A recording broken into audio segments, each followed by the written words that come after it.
OBS Studio, Open Broadcaster Software, is a free and open-source program that provides powerful features for video recording and streaming. OBS Studio allows you to record your computer screen with audio, as well as the ability to add elements such as images, webcams, and transitions. Here is a step-by-step guide on how to use OBS Studio.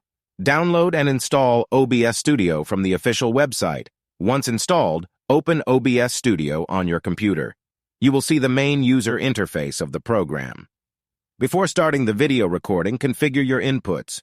To record the screen, click the plus button in the Sources section and choose Display Capture. To record audio, click the plus button in the Sources section and choose Audio Input Capture. You can also add additional elements such as images or a webcam by clicking the plus button in the Sources section and selecting the desired item.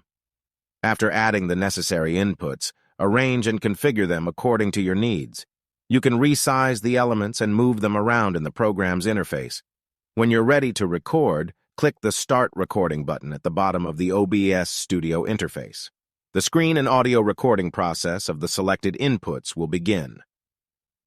Once you're finished recording, click the Stop Recording button to end the recording process. The recorded video will be saved in the directory you specified during OBS Studio setup. Using OBS Studio, you can easily record your computer screen and customize your video recordings by adding audio, images, and cameras. OBS Studio is a powerful tool for creating instructional videos and live streaming content.